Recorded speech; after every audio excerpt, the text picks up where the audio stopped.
dua pasukan. Coba. Khusus untuk ini nih. Satu lagi biar 3-3. Nah.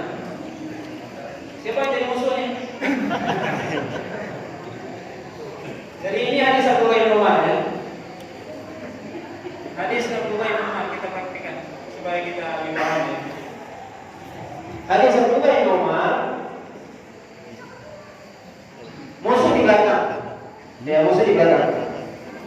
Jadi bagaimana? Pertama, barisan yang di belakang itu menghadap ke musuh dulu. Oke, membelakang kiblat. Kemudian baris pertama apa? Menghadap sholat bersama imam. Coba kita praktek sholat. Sambil lihat tuh sama-sama. Ya, oke. Kemudian sampai ruku, coba ruku sujud. Jangan sih, dia musuh jangan. Nanti. Terus cepat aja gerakannya. Coba kita lihat.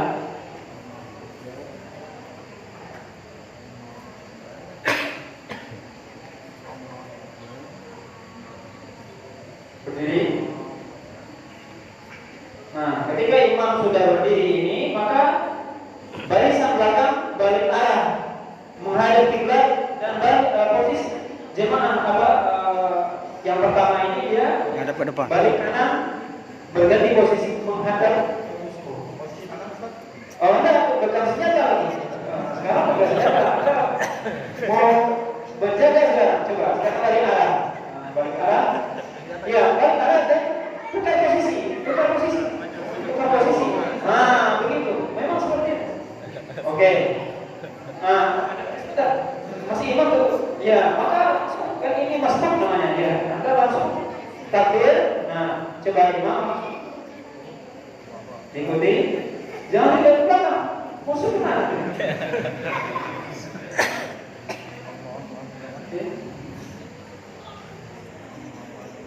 Jadi imam banyak ya? Banyak. Ya satu ya. Bukan imamnya banyak rakaatnya. Imam salah, maka Anda menyempurnakan baru satu rakaat kan? Sempurnakan. Perhatikan sebentar. Ini dalam hadis Abdullah bin Umar ini, di sini ada perbedaan riwayat. Di sini disebutkan apa? Bisa jadi ini langsung berganti posisi. Kemudian yang pertama tadi mereka menyempurnakan dan mereka tunggu. Karena mereka kan yang terakhir.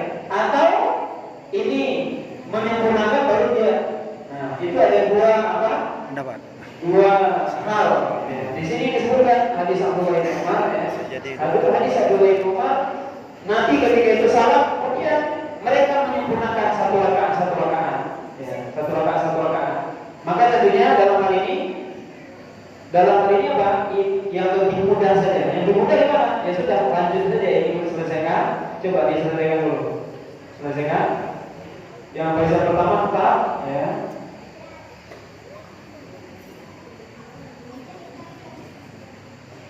Yang lamun ya Bapak Maswa. Bukan sembahyang ini. Oh. Ini perang ini. Kemudian mereka selesai maka berganti posisi yang di belakang masuk menyempurnakan satu rakaat. Oke. Satu rakaat ini. Langsung. Oh. Langsung rukus. Nah. Cukup begini ya, cukup. Paham ya? Itu sudah itu ada disebut rumah.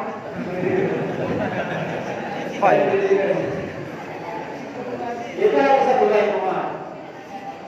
Bisa seperti ini atau memang bisa memang berganti arah, tapi akan banyak terjadi pergerakan. Tapi ini dibolehkan. Kenapa? Karena posisinya penting. Dan tadi bisa kita lihat berganti arah membelakangi kiblat. Kalau dalam posisi sholat biasa membelakangi kiblat batal sholat. Tapi karena ini dalam keadaan sholat khauf nggak batal sholat. Nah ini pertama, ini hadis Abdullah bin Umar. Ya yang kedua, dulu. Ya, Ya, jadi sebentar, gimana? Sholatnya 2 rakaat atau 4 rakaat? Nanti dilihat. Pertama, kalau memang kita dalam riwayat ini disebutkan secara umum saja. Walaupun nanti disebutkan riwayat Jabir itu nanti ketika melakukan ekspansi ke seperti keluar Madinah. Berarti kalau Madinah mereka apa safar? Kalau safar di kosong berarti. Ya. Tapi kalau banyak, bagaimana kalau kita yang diekspansi, kita membela, kita bertahan? Secara umum dalam hadis ini tidak disebutkan. Ya. Jadi boleh 2 rakaat saja, boleh diringkas ya, sholat. Bahkan 1 rakaat nanti akan kita sebutkan Al-Quran yang menjelaskan itu. Jadi secara umum sholat kalau ini 2 rakaat disebutkan dalam hadis. Walaupun teks hadis di sini Nabi melakukan ketika keluar dari kota Madinah. Jadi kalau keluar safar yang jelas. Nah, tapi secara umum ya, karena apa? Karena ini sholat berbeda dengan sholat biasa. Makanya juga disebutkan sholat dalam hadis Nabi yang lain bahwasanya ketika sholat khawf itu ditetapkan sholat itu ketika safar dan khawf itu 2 rakaat. Sedangkan sholat ketika mungkin 4 rakaat. Berarti khawf walaupun dia mungkin tetap ya Allah 2 rakaat. Dan itu karena apa? Secara umum ya, dalam hadis ini secara umum 2 rakaat. Ini pertama. Ini hadis Abdullah bin Umar. Sekarang kita lihat hadis Jabir. Nah, ini hadis Jabir. Hadis Jabir qala Anda boleh Oke, siap. Jabir bin Abdullah qala syahidtu ma'a Rasulullah sallallahu alaihi wasallam salat al-khawf fasafafna safain itu safa qalb Rasulullah sallallahu alaihi wasallam wal matu bainana wa bainahum. Maka para Nabi sallallahu alaihi wasallam berkata jami'an thumma rafa'na wa rafa'na jami'an thumma rafa'a ra'sahu min ar-ruku' wa rafa'na jami'an thumma inhadara bis-sujud wa safa alladhi yalihi wa qama safa al-mu'akhkhar fi nahri al-adu. Falamma qala Nabi sallallahu alaihi wasallam as-sujud wa qama safa alladhi yalihi inhadara safa alladhi mu'akhkhar bis-sujud wa qama thumma taqaddama as-saff al-mu'akhkhar wa ta'akhkhara as-saff al-muqaddam thumma rafa'a Nabi sallallahu alaihi wasallam wa rafa'na jami'an thumma rafa'a ra'sahu min ar-ruku' wa rafa'na jami'an thumma hadara bis-sujud wa safa alladhi yalihi alladhi kana mu'akhiran fi raf'ati al-ula wa qama safa al-mu'akhkhar fi nahri al-adu falamma qala Nabi sallallahu alaihi wasallam as-sujud wa safa alladhi yalihi inhadara safa al-mu'akhkhar bis-sujud wa sajada thumma salama Nabi sallallahu alaihi wasallam jami'an qala Jabir kama yasna'u harasahu haula'i bi umarihi. Ini hadis Jabir pertama, ini panjangnya. Yaitu apa kata Jabir? Saya menyaksikan bersama Rasulullah. Menyaksikan di sini bukan hanya dia tapi ikut bersama Nabi SAW sholat khawf. Di mana Nabi SAW kami dibagi oleh Nabi menjadi 2 sholat. Sholat yang berada di belakang Nabi, sholat dan musuh berada di antara kiblat. Ini berbeda sekarang. Tapi hadis Abdullah bin Umar musuh di belakang kiblat. Sekarang musuh di depan. Nah, bagaimana kata caranya? Nah, kata Nabi SAW kata Jabir, Nabi menjadikan kami 2 sholat. Kemudian sedangkan musuh di antara kami dengan kiblat, itu di depan. Kemudian Nabi SAW bertakbir, ya bertakbir dan kami semua bertakbir. Kemudian Nabi rukuk, kami juga semua rukuk, Nabi bangkit dari rukuk, kami bangkit. Kemudian Nabi sujud, maka sujudlah saf yang paling dekat dengan Nabi, yaitu saf pertama. Sedangkan saf yang kedua berdiri. Berdiri ngapain? Melihat musuh, berjaga. Setelah Nabi selesai sujudnya dan Nabi berdiri di rakaat yang kedua, maka saf yang di belakang, apa? Turun. Tadi itu berdiri, sujud dia, tapi berada di tempatnya. Tidak ada pergantian apa? Tempat. Jadi apa? Tetap di tempatnya mereka sujud.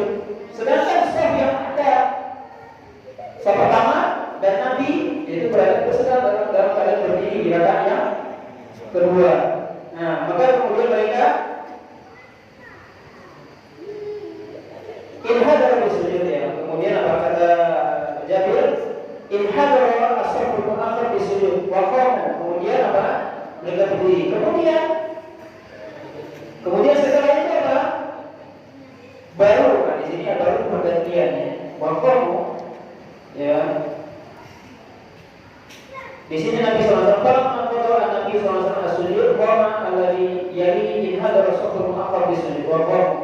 Jadi ketika itu mereka berdiri, kemudian taqaddama saful akhir. Maka setelah mereka berdiri baru terjadi apa?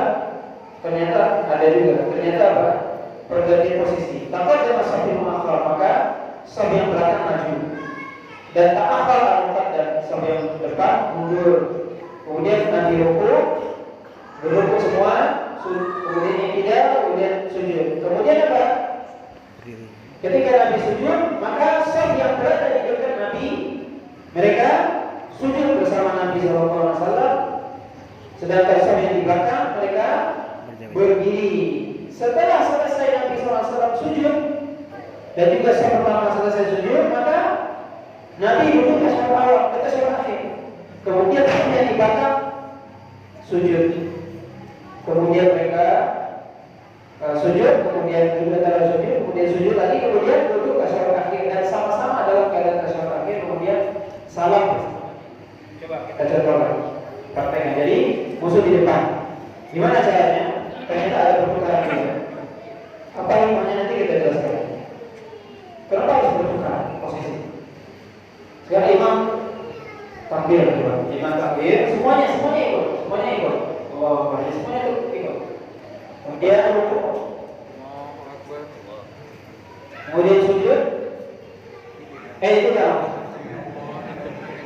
Ya, kemudian sujud. Sujud saf pertama, saf kedua berjaga. Ya. Lanjut.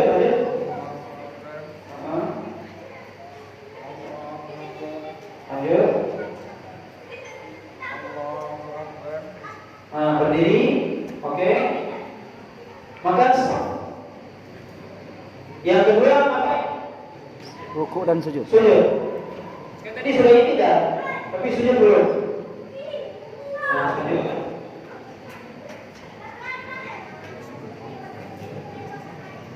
Setelah berdiri, di sini terjadi pertukaran posisi. Sekarang berganti posisi yang depan ke belakang, yang belakang ke depan. Oke, coba. Kalau bisa tidak menggunakan kiblat. Iya. Jadi mundur aja. Enggak boleh. Kalau bisa. Jadi mundur aja. Jadi gimana cara mundur yang bagus? Gimana cara mundur yang bagus? Coba tes dulu. Oke. Gimana caranya? Bisa jadi ini agak ke sini, ini maju. Gitu caranya. Seperti itu. Itu cara.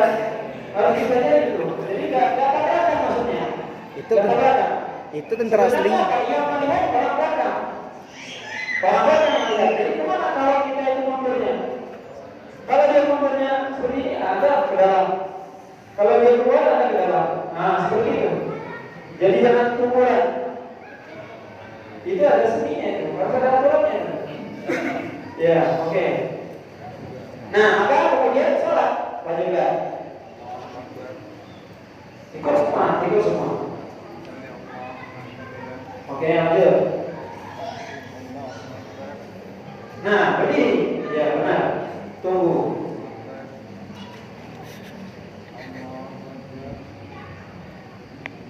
Tasyahud akhir ini lama. Maka ketika tasyahud semuanya turun. Kenapa? Musuh di depan. Senjata bisa. Yang artinya apa? Kita bisa bertahan. Walaupun dalam kondisi duduk. Itu maksudnya. Ketika sudah seperti ini, maka baru salat bersama-sama. Ini hadis Abu Bakar Jabir. Hadis Jabir bin Abdullah. Baru pas. Istirahat dulu. Ini hadis Jabir bin Abdullah. Di mana posisi sekarang apa? Musuh di depan. Dulu Masih ada. Masih ada jalan hadis Sahal. Tapi walaupun ini mirip ya. Jadi ini posisi kapan? Ini yang kedua hadis Jabir ini ketika posisi musuh di depan kita atau dia di depan kita, di arah kita. Jadi insya Allah tidak banyak terjadi, tidak perlu membelakangi kiblat. Jadi kalau bisa kita usahakan tidak belakang kiblat itu lebih baik.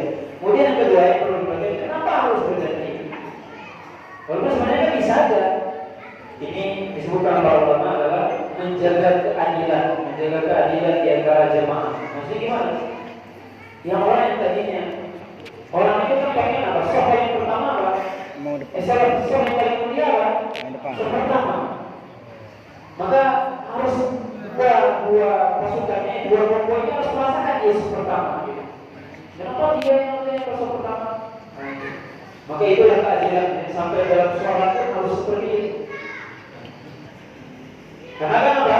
Ini kan tidak ada siapa yang duluan datang. Beda kalau kita ke masjid, siapa yang duluan datang dia sholat pertama. Ini tidak semuanya dalam satu waktu, satu tempat. Maka Nabi hanya membagi ini. Tapi untuk keadilan gimana? Maka diganti sholat. Itu tujuannya supaya semua merasakan saya di sholat pertama. Dan juga ada yang ikut Nabi itu yang di sholat pertama. Atau yang ikut imam itu di sholat pertama. Kenapa tujuannya? Kalau misalnya imamnya batal, kalau yang bisa benar jangan dia untuk menggantikan. Bisa saja kan ketika dia imamnya batal, gimana? Kalau dia yang ikut dengan imam itu adalah sholat yang pertama yang imam kan mudah pergantian. Itu salah satu hikmahnya, di mana terjadi pergantian apa? Posisi dari sholat pertama dan kedua di antara dua pasukannya. Ini hadis Jabir. Kita lanjutkan mungkinnya supaya selesai. Kemudian riwayat selanjutnya juga disebutkan oleh Imam Muslim. Sebenarnya juga dari hadis Jabir sama sebenarnya kita baca lagi. Kemudian juga ada hadis dari Sahal ini Abi Hathmah. Ini sahabat juga. Sahal ini Abi Hathmah. Yang mana hadisnya juga mirip ya dengan hadis Jabir. Jadi tidak perlu kita praktekkan sama-sama. Tapi kita menambahkan bahwa ini pertama hadis riwayat Ibnu Umar, posisi musuh di belakang atau selain di kiblat. Yang kedua hadis Jabir itu menghadap kiblat, dan juga hadis Sahal ini Abi Hathmah. Ini juga sahabat yang meriwayatkan bahwasanya Rasulullah SAW juga ketika itu membagi sholat menjadi dua, di mana ketika itu juga musuh di hadapan dia dengan hadis Jabir. Kemudian hadis yang ketiga, hadis selanjutnya itu hadis dari Salih bin Khawat.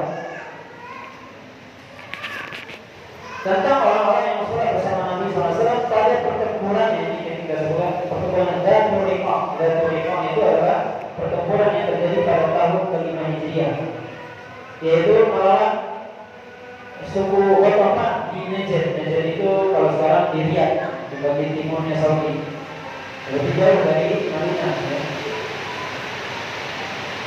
Pertempuran ini disebut Dhatul Riqah karena para sahabat ketika itu banyak yang berjalan kaki, kemudian mereka banyak kakinya yang terluka, kemudian sampai mereka membalut kakinya. Jadi Dhatul Riqah artinya yang punya robekan-robekan. Maksudnya kain itu dirobek untuk membalut kaki-kaki mereka karena saking jauhnya berjalan dan sulitnya pindah berbatu dan sebagainya, sampai mereka khawatir kakinya robek dan sebagainya, maka sampai dibalut itu kaki dengan kain. Itu saking sulitnya ketika itu, maka disebut Dhatul Riqah. Pertempuran disebut Dhatul Riqah. Kemudian dalam hadis ini disebutkan, hadis ini disebutkan bahasanya anyata dikata sobat ma'ahu dan kita bermujahal anu. Pasal kita juma'ahu yang akan pun ada baca bayi wa ataku li anfusihim bermaksud pasal bermujahal anu dan ada kita bermujahal pasal lagi orang ada ibadah Tuhan. Kata jadi sebuah atamu li anfusihim bermaksud hadis ini hadis dari soleh Al ini mirip dengan apa yang Allah sebutkan dalam surah An-Nisa. Jadi perlu kita ketahui bahwasanya tentang ayat tentang sholat khauf itu disebutkan salah satu tata caranya dalam Al-Quran dalam surah An-Nisa. Surah An-Nisa ayat surah ayat. Ya surat ayat 100 berapa? Coba lihat. Wa in kunta dalam ayatnya itu tidak pun tapi kuatan kualitas itu mana apa yang boleh tidak mau asal ya yaitu dalam surah An-Nisa Allah SWT menyebutkan tentang apa? Tentang salah satu tata cara sholat khauf. Itu tata cara disebutkan dalam surah An-Nisa dan hadis ini mirip dengan hadis ayat ini apa? Nah ini sedikit berbeda yaitu sini mirip dengan hadis Abdullah bin Umar di mana Rasul bukan di tempat bukan di Arabia. Di mana Nabi SAW di sini kata sahabat di sini menyebutkan Nabi SAW sholat bersama satu kelompok. Kemudian setelah Nabi SAW sholat bersama mereka, kemudian Nabi SAW berdiri untuk berdiri lama di rakaat yang kedua, kemudian mereka menyempurnakan sholat mereka. Jadi Nabi berdirinya lama di rakaat yang kedua. Dibiarkan apa? Jemaahnya menyempurnakan. Kemudian setelah selesai sholat mereka pergi. Baru datang satu kelompok lagi, mereka sholat bersama Nabi. Nabi yang tadi sudah berdiri di rakaat yang kedua aja. Mereka masuk. Kemudian mereka apa? Kemudian setelah Nabi tasyahud akhir, Nabi duduknya lama. Kemudian mereka sahabat ini berdiri. Kemudian menyempurnakan. Kemudian Nabi SAW salat bersama mereka. Nah, di sini sudah kita praktekkan supaya paham. Sekarang posisinya apa? Musuh di belakang. Musuh tidak di depan kiblat. Nah, di sini Nabi langsung membagi pasukan menjadi dua dan yang sholat cuma satu saja. Yang di belakang langsung ada musuh, dia tidak sholat. Ya, sholat yang di dekat sholat bersama Nabi coba praktekkan sholat satu rakaat. Ya. Yang di belakang menghadap musuh. Lanjut, rukuk sujud.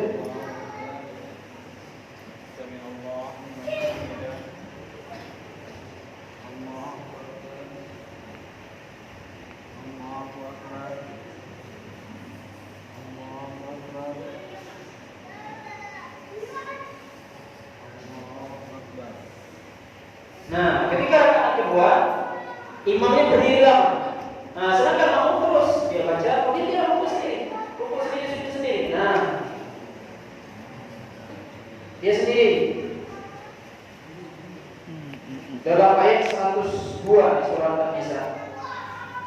102 surah An-Nisa itu Allah SWT menyebutkan tentang apa?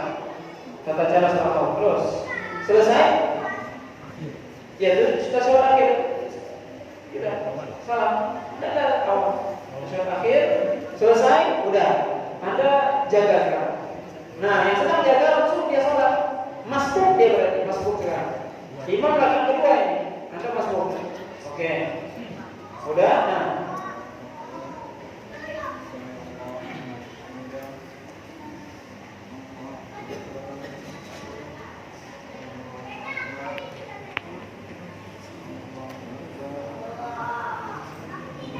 Nah, di tasyahud akhir, Anda langsung berdiri. Menyempurnakan. Biasanya kita menyempurnakan apa? Kalau imam sudah salam, baru masuk naik. Kalau ini enggak. Jadi ketika imam tasyahud akhir, kita menyempurnakan. Imam menunggu sampai tasyahud akhir. Nah, setelah selesai, imamnya tasyahud pertama. Kemudian salam bersama imam. Nah, apa hikmahnya ini? Coba kita lihat dulu. Apa hikmahnya di sini? Kenapa harus? Ini juga keadilan. Kenapa keadilan? Rukuk pertama, kelompok mendapatkan takbiratul ihram bersama imam. Dia dapat takbiratul ihram, tapi tidak dapat salam imam. Sedangkan kelompok kedua tidak dapat takbiratul ihram, tapi salamnya bersama imam. Ini adilnya. Ini bukan para ulama mana ini semua. Ya, Pak. Kelompok pertama mereka sama-sama dengan Nabi ketika awal sholat, yaitu apa? Takbiratul ihram sama dengan imam. Salamnya beda. Mereka menyempurnakan sendiri. Mereka ini apa? Kelompok kedua kan? Mereka masuk, tidak dapat takbiratul pertama, tapi salamnya bersama imam. Nah ini ya, ini di antara. Dan ini boleh. Ini dilihat masalahnya oleh komandan berarti gimana tata caranya sesuai dengan keadaan. Apa kita mau lakukan seperti yang belum diumumkan tadi yang pertama dengan banyak perubahan, tapi dalam posisi sholat tadi itu. Kalau ini nggak salah kan, memang sholat sama sekali. Nah ini kembali kepada apa? Ya jadi imam dan melihat keadaan gimana yang lebih pas. Memang keadaan yang pertama tadi hadis Abdullah bin Umar itu lebih banyak pergerakannya dan membelakangi kiblat dan sebagainya. Dan mereka dalam keadaan sholat tadi itu membelakangi kiblat, bukan ini enggak. Dia tidak membelakangi kiblat dalam sholat. Makanya hadis ini lebih apa? Hadis ini cocok dengan apa? Ayat dalam surah An-Nisa ayat 102. Ini hadis apa? Shalih Muhammad. Kemudian nah ini ya, mungkin yang terakhir hadis juga Jabir bin Abdullah. Di mana Jabir mengatakan, qala akhbarna ma'a Rasulillah sallallahu alaihi wasallam hatta idza kunna bi dzil waqa qala kunna idza atayna ala shajaratin dhalilatin taraknaha li Rasulillah sallallahu alaihi wasallam. Faqala faja'a rajulun min al-musyrikin wa sayfu Rasulillah sallallahu alaihi wasallam ala bi syajarah. Faqala sayfu Nabi sallallahu alaihi wasallam ta'aruhu. Faqala li Rasulillah sallallahu alaihi wasallam ataqawfuni faqala qala kama ja'alna kami qala Allahu yamna'uni minka qala fatahaddatha ashabu Rasulillah sallallahu alaihi wasallam fa'aqada as-sayfa wa anlaqahu qala fanudiya bis-salat fa bi ta'ifatin rak'ataini thumma ta'akhkharu wa shalla bi ta'ifati ukhra rak'ataini qala fa kana li Rasulillah sallallahu alaihi wasallam rak'atin wa lil qaumi rak'atan. Hadis ini dari Jabir, tapi riwayat yang lain ya dari Jabir. Yaitu apa? Yaitu kata Jabir ketika kami dalam perang Ghadir Riqab juga, jadi ini riwayat yang menjelaskan ini banyak tentang soal Ghadir Riqab. Makanya sebagian para ulama menjelaskan kapan pertama kali disyariatkannya sholat kaum ketika perang Ghadir Riqab, yaitu ketika tahun ke-5 Hijriah, yang ke-5 Hijriah. Sebagian ulama seperti itu. Yaitu kata Jabir, kami dulu ketika perang Ghadir Riqab kami mendatangi sebuah pohon yang sangat rindang. Kemudian kami tinggalkan pohon itu untuk Rasul. Maksudnya sengaja kami tidak tempati pohon itu biar Rasul istirahat di situ. Pohonnya rindang biar Rasul berteduh. Maka kami tinggalkan sengaja. Kami menjauh dari itu biar Rasul istirahat. Tiba-tiba ternyata datang seorang musyrik pada Rasulullah SAW ketika itu, dan ketika itu Nabi sedang menggantungkan pedangnya di atas pohon. Orang musyrik ini ketika itu Nabi istirahat, langsung mengambil pedang Nabi dan menghunusnya. Kemudian menghunusnya kepada Nabi SAW, kemudian mengatakan kepada Rasul, apakah kamu takut kepadaku? Kata orang musyrik tadi, atau tidak? Nabi mengatakan tidak. Yang dalam keadaan seperti tadi ya, Nabi dihunus, pedang sedang terhunus di hadapan beliau. Ketika ditanya oleh orang musyrik tadi, apakah kamu takut sama saya ini? Saya pegang lehernya, apa yang kita sudah? Enggak. Kemudian dalam kafir tadi bertanya, paman dia nama kami ini. Siapa yang bisa menghalangi darimu? Maksudnya apa? siapa yang bisa menjaga engkau dariku? Maka kata Allah yang ini Allah SWT yang akan menahan dirimu dariku, yaitu Allah yang akan menjagaku dari dirimu. Maka kemudian sahabat ternyata melihat kejadian tersebut, Nabi maka para sahabat mengancam orang musyrik tadi. Akhirnya orang tadi memasukkan kembali pedang itu ke dalam sarungnya, kemudian menggantungkannya lagi. Kemudian ketika itu orang itu pergi. Kemudian ketika itu adalah sholat ditunaikan. Nah di sini bisa dikatakan Nabi nggak biarin aja. Kemudian apa? Sholat ditunaikan maksudnya bahwa masuk waktu sholat. Kemudian Nabi SAW membagi pasukan menjadi dua pasukan, dua barisan, dua kelompok. Kemudian Nabi SAW sholat 2 rakaat bersama kelompok yang pertama, sholat 2 rakaat dengan kelompok yang pertama. Sempurna Nabi SAW sholat seperti itu. Kemudian setelah selesai sholat mereka menjaga. Dan kemudian datang kelompok yang kedua juga Nabi SAW sholat bersama mereka 2 rakaat. Maka Nabi SAW melakukan sholat ketika itu 4 rakaat, sedangkan para sahabat 2 rakaat. Maka ini juga dari ini dalam ini juga ya. Dalam hadis Jabir di sini kalau ini jelas ya.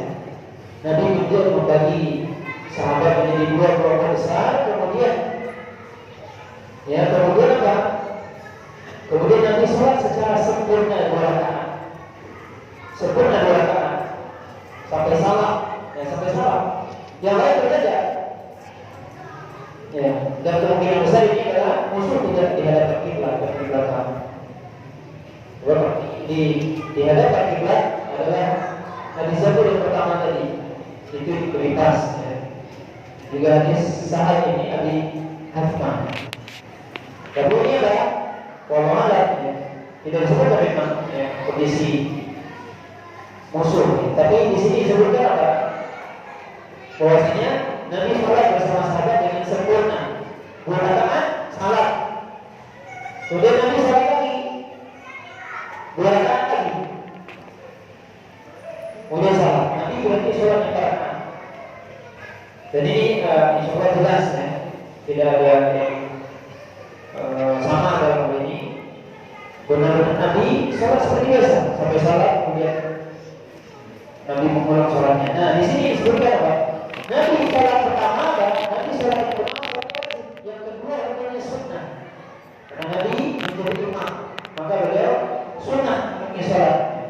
Maka di sini para ulama menjelaskan mengambil faedah dari hadis ini, bolehnya seseorang menjadi imam, menjadi makmum, sedangkan dia dalam keadaan sholat wajib, sedangkan imamnya sholat sunnah. Ini dalilnya. Ini satu dalil. Nabi sholat yang kedua bersama sahabat yang kedua itu hukumnya sunnah. Karena sudah selesai sholat berkataan tadi.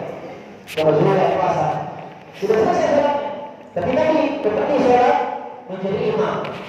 Itu hukumnya sunnah bagi Nabi. Sedangkan bagi sahabat hukumnya adalah maka kalau ulama jelaskan ada bedanya sholat yang sholat dia wajib, sholat wajib bermakmum berada sama yang sholat sunnah. Dan ini mungkin terjadi misal ya, ketika kita di bulan Ramadan kita telat datang ke masjid, ternyata orang sudah selesai sholat isya berjamaah. Orang lagi sholat tarawih, kita belum sholat isya. Apa yang kita lakukan? Sholat bersama imam. Imamnya sholat tarawih, kita sholat isya. Imamnya nanti sholat 2 rakaat, kita apa? 2 rakaat sendiri. Itu. Jadi sah kita bermakmum imam yang dia sholatnya sholat sunnah. Termasuk juga mungkin ada, misalnya ada orang yang dia telat sholat. Kemudian ada seorang yang dia sudah selesai jemaah, kemudian dia sholat ba'diyah. Sholat ba'diyah zuhur ya. Ada orang datang, wah, ini beberapa bulan yang gimana? Ya sudah ikut bersama dia. Walaupun dia sholat sunnah ba'diyah, boleh. Kita telat datang sholat zuhur. Orang berpulang semua. Tapi kita teman masih sholat sunnah ba'diyah zuhur. Kita sholat bersama dia, berimam dengan dia. Jadi itu juga bukan. Dia sholat sunnah tahiyat, kita sholat zuhur. Ketika dia sholat kita tambah 2 kali. Paham ya? Kalau dari ibu dan bapak dari Allah SWT ini diantara faedahnya. Dan tentunya mari kita pahami bapak dan ibu dan bapak dari Allah SWT tentang sholat khawf ini apa hikmah yang paling besar. Jadi sebenarnya hikmah yang paling besar sholat khawf. Hadis-hadis ini menunjukkan satu hal yang sangat penting. Apa itu? Pentingnya atau bahkan wajibnya sholat berjamaah. Kita bisa bayangkan di sini dalam kondisi perang, dalam kondisi nyawa terancam, masih Nabi itu ada sholat berjamaah. Maka ini salah satu dalil dari ini salah satu dalil bagi para ulama yang mereka berpendapat bahwa sholat berjamaah itu wajib hukumnya bagi mereka. Ini salah satu dalil. Walaupun sebagian lagi mengadakan sunnah, tapi kita bisa menimbang mana pendapat yang lebih kuat dalam hal ini. Yang lebih kuat adalah sholat berjamaah ke masjid hukumnya wajib bagi laki-laki. Apa salah satu dalilnya ini? Dalam keadaan perang pun tetap berjamaah lagi. Itu bisa bayangkan. Sampai terjadi apa? Harus putar arah, harus kadang membelakangi kiblat, atau berganti berjalan mundur, maju. Demi menjaga apa? Jamaah. Subhanallah. Kalau seandainya saudara-saudara kita memahami ini, mendengarkan hadis-hadis tentang sholat khawf, kita tentunya akan mereka akan datang ke masjid berjamaah. Kita bisa bayangkan dalam keadaan terancam kita sholat berjamaah. Bagaimana kita zaman kita sekarang? Kondisi aman, tidak ada apa-apa. Kenapa kita malas datang ke masjid? Kenapa kita malas berjamaah ke masjid? Itu pelajaran yang paling penting. Bagaimana dalam keadaan berjamaah, dalam keadaan susah, dalam keadaan apa? Dalam keadaan nyawa terancam, tetap Nabi sholat berjamaah.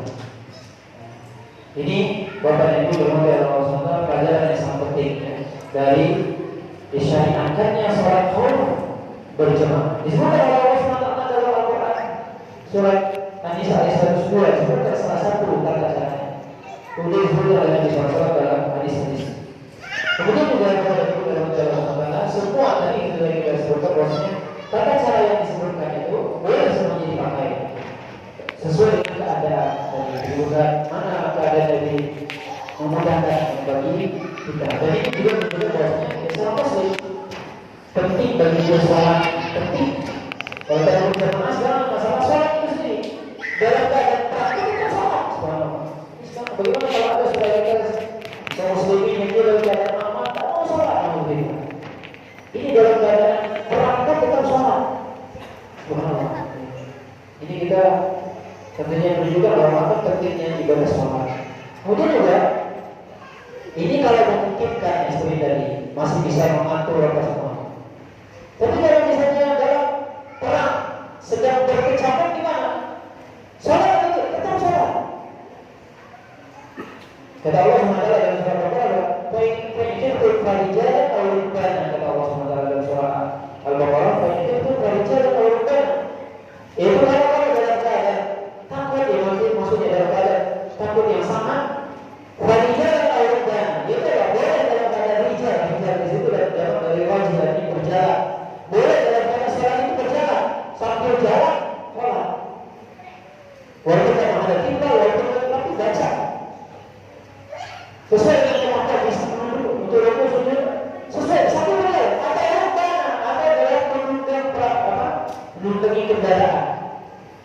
Allah SWT katakan dalam surah Al-Baqarah ayat 239, "Fa'inkuntum farijalan aw rukbanan." Al-Baqarah 239. "Fa'inkuntum farijalan aw rukbanan." Bahwasanya dalam keadaan perang sedang berkecamuk orang tetap sholat. Dalam keadaan berjalan atau naik kendaraan tetap sholat. Walaupun tidak ada kiblat, tidak apa-apa. Ini menunjukkan sekali lagi bahwa pentingnya sholat.